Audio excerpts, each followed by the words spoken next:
Hello, my name is Lawrence Mans, and I'm the host of The Beat, the podcast of Riverside City College's news organization, Viewpoints. So, joining me in the studio today is Laura Tapia, our sports editor. What's going on, Laura? Hi, LJ. I'm really glad to be here. All right. So, we had a busy weekend full of sports stuff, and that's what we're going to be talking about today. Let's dive right in with football.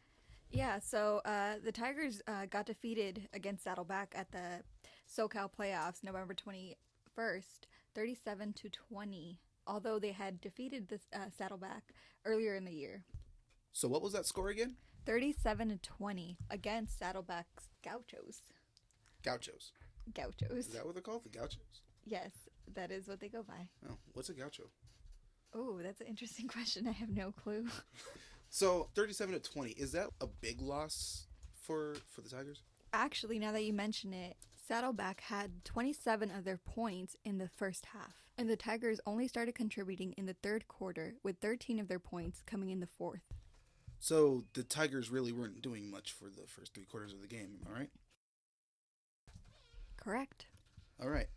So during the centennial celebration, I know we had the homecoming game. So that Saturday night, we faced off against Chaffey College. How did that game play out? It was actually a huge blowout. It was a 41-7 score. Wow, in our favor? Yes, that's correct. Absolutely amazing. What contributed to the big plays being done by the Tigers? Well, they had a huge passing game, and their rushing game was actually really strong that game as well. All right. Who were some of the MPVs of that match? Seth Octa was a huge player in that game, as well as quarterback Ian Feber. So how will this loss affect the rest of our football season? It was actually a season-ending game, so because of this loss, they aren't able to go on to the Southern California Football Championship. Oh, so it's a real sad day for our Tigers.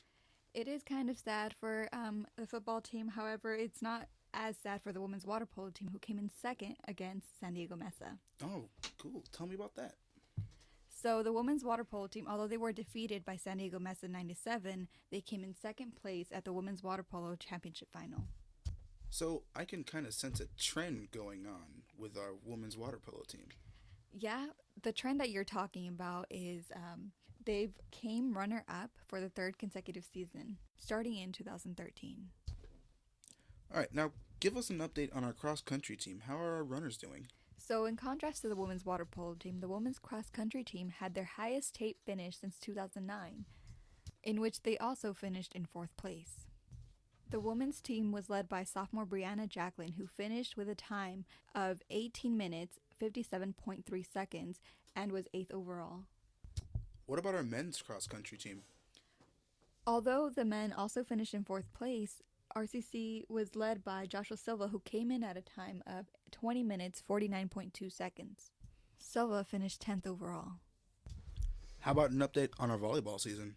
Well, after receiving a playoff spot, RCC swept number 18 Chaffey November 21st.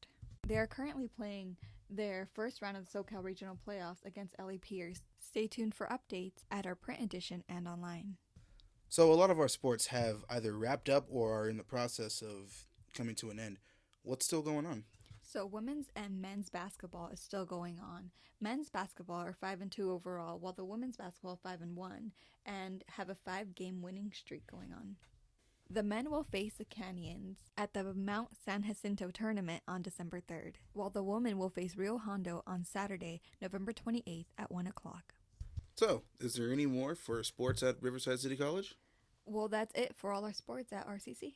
Wow. Well, it's certainly been a good season. It's for all of our sports teams here. And on behalf of the Viewpoints team, we wish you a happy Thanksgiving. I'm Lawrence Mans. And I'm Laura Tapia. And this is The Beat. And remember, use hashtag RCC now for updates and breaking news about Riverside City College